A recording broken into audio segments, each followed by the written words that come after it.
Hi, this is Steve from Newport, Oregon, and today what I'd like to do is give you a general introduction to the Brooks Autosport's Panniers system, which they sell.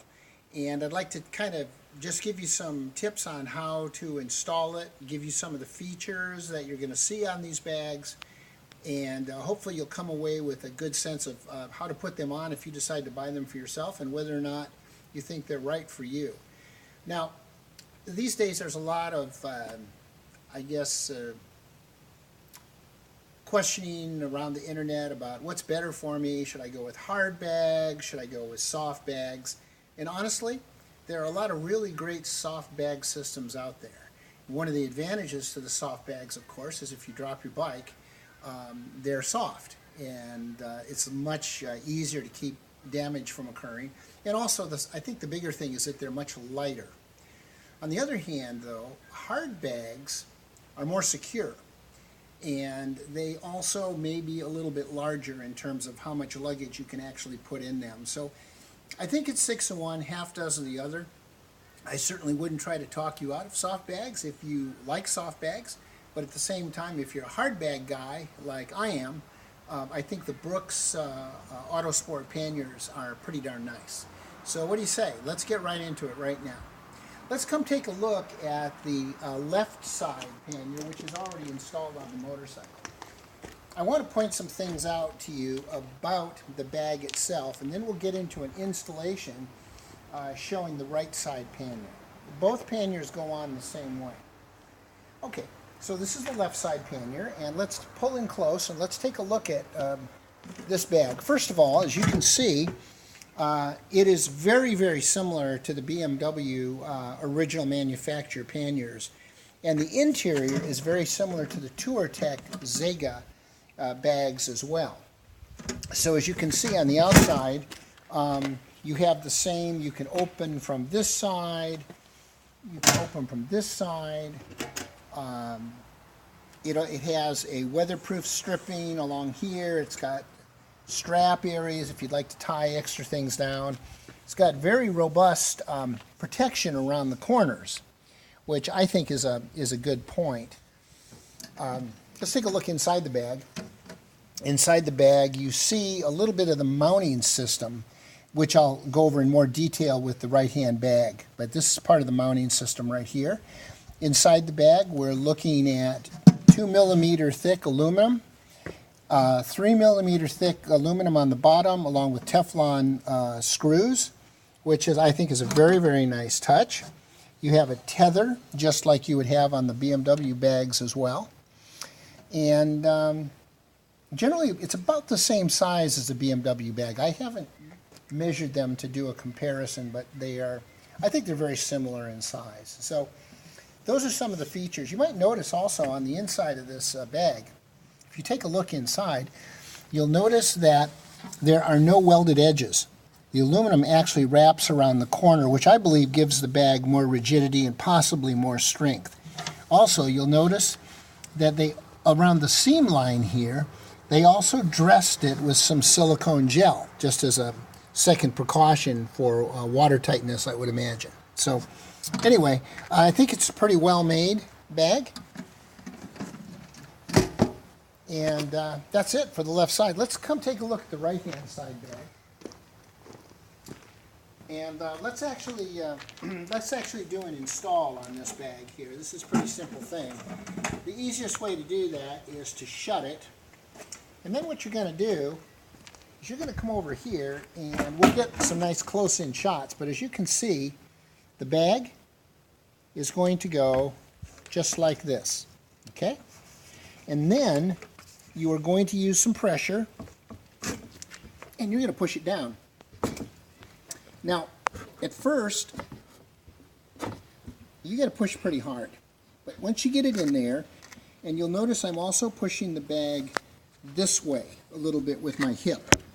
You see I'm pushing it towards the original racks that come with the bike. You might notice there are no additional pieces you need to buy to do this. Okay, these fit straight on your BMW racks that came with your motorcycle, but you might have to push them down and push them forward a little bit. Once you've done that, if you look here, whoops, let's keep that pushed in a little bit while I do this. If you look here, you'll see a bar. And what I'm going to do is I'm going to put that bar up like that, and then I'm going to take this wheel, and take a look at this wheel here inside, if you can see it. There's a wheel right here, and you're going to tighten that wheel, tighten it down, and then you're going to take this nut right here, and you're going to hand tighten this nut down to give it that little extra backup. Okay? Then you're going to do the same thing over here. Let me just close this bag for just a second. You're going to do the same thing over here. You've got another one of these, and I think you can see it. Can you see that right there? Okay. That's going to go up like that. And once you, I have to get my hand in there, so bear with me. You're going to hold it up like this, and then once again you're going to repeat that step. You're going to tighten this up right here like this. You're going to tighten that up. And then you're going to take this safety nut right here and tighten that. And that's it. If you look inside this bag, you'll see it's virtually identical to the other bag. By virtually, of course, I mean not exactly. Because it's smaller, there's less volume in this bag. You might notice I put some Gorilla Tape over the rivet heads to prevent abrasion on the interior bags, but that's about it. This bag is now on. If you look again, you can see it is held on by two pucks that go over the lower bar, and you simply push these pucks over the bar. There's one on this side as well. And once you've done that, you kind of push the bag in a little bit, and then you simply screw these tabs down so that they are touching. And this bag is completely non-movable. There's no rattle, no shake, no shimmy. This bag is on to stay. Okay, let's take a look at the rest of the system. I bought the entire 3-pannier piece here, so let's take a look at the third piece. The third piece is a very nicely finished luggage rack, and this fits directly onto the OM luggage rack with horseshoe bolts 1, 2, 3, and 4. If you look underneath here, you can see the way the hex head, these are number 4 hex head bolts, and you can see it just screws together here. Notice in the front that the hex head bolts here have an angle to them, and you'll see that right away. The angled ones go on the front, so there's an angled bottom piece of the horseshoe here and an angled part of the bottom horseshoe right here, and you simply just screw them down. It takes maybe 10 minutes is all it takes. Okay, so now what you've got is a really nice luggage rack. So if you don't use the top case, you can there are lots of slots, lots of places where you can tie luggage, etc., etc. So in and of itself, if you choose not to use the top case, this is a really nice rack. Okay, so now let's take a look at the top case. You'll notice on the top case, I'll come in the shade over here so it's not quite so sunny. You notice that the top case has got these Delrin tabs on the bottom. And you notice also that it's essentially got the same type of setup that the side cases have. It's got a hinge, it's got a tether, and you'll notice at the bottom there is a big knurled nut to turn, and we'll talk about, it's very important, so we'll talk about that in just a minute. So, but right now, let's close this up like so, and let's show how this goes on top. Okay, so this is pretty easy. You're going to take and put this up here, and you're going to locate these Delrin tabs, which are here, here, here, and here, or rather here and here, right?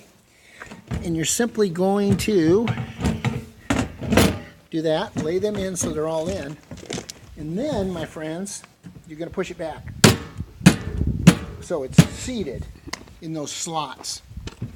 Okay, once you've done that, now what you're going to do is you're going to take this nut on the top, this big red nut on the top, and you are going to tighten it down, and you're going to tighten it, and if you'll notice, take a look underneath here, you can see that it is tightening. See it turn?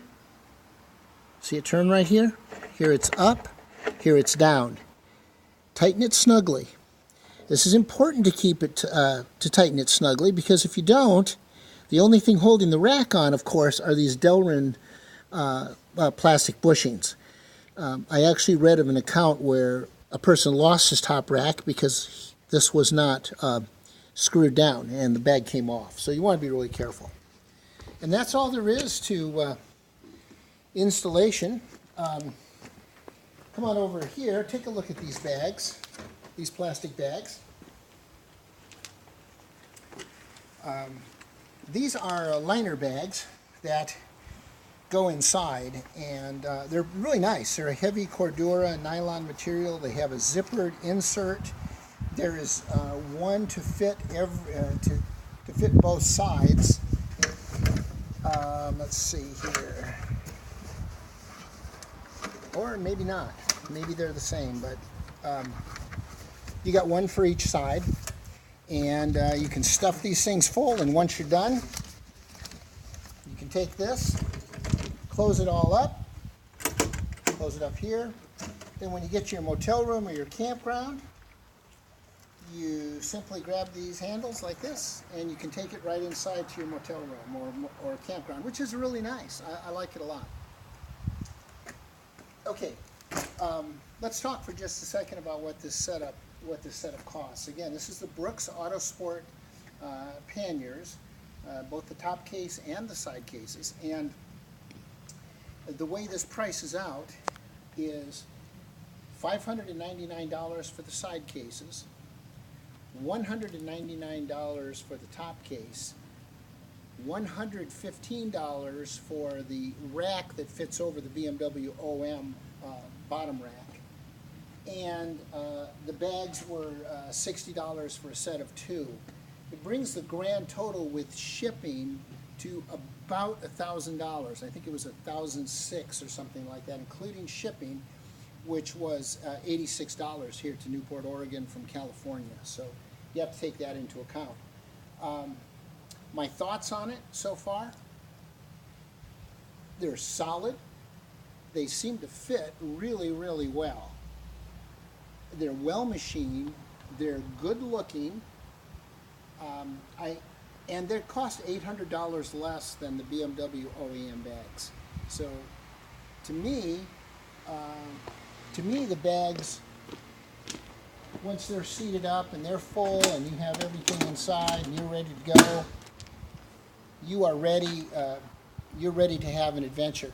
I do want to point out something to you. Take a look at the back of the pannier here before we end this thing. Notice that with this rack on here that the top case fits quite a bit farther back than the seat. Now, we're going to be putting an aftermarket saddle on here, which may make this larger back here. But you'll notice that they do not. There is no padding here for your passenger, and they don't. And they do not make one either. So you could put a piece of foam back here, or maybe what you could do. I've got several small nylon Wolfman bags, rain jackets, electric jackets, things like that. I can stuff them and I can latch them right here, so I have a little bit of a backrest here as well. Just a little extra storage space is what that is. So again, a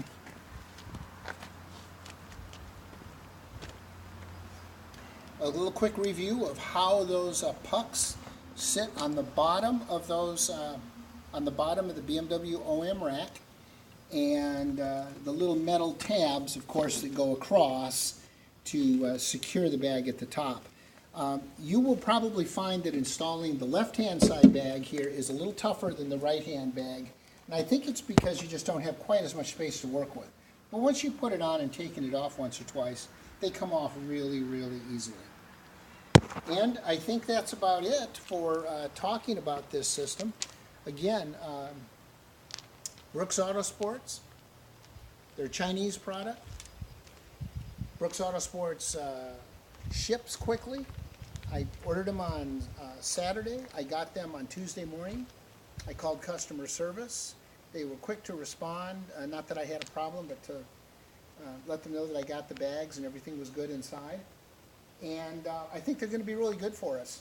And let's face it, if the bags keep the inside stuff inside and the bags keep the outside stuff on the outside, why pay the extra $800 to $1,000? I think these bags are going to be great. When I've got 1,000 miles or so on them, I'll post another video and give you my thoughts then. So until then, thanks for watching. By the way, this is my first attempt at doing a review like this, so please leave a comment, if you will, on YouTube for me. I'd very much appreciate that so I can learn to be better at reviewing products. Thanks again, and have a great afternoon.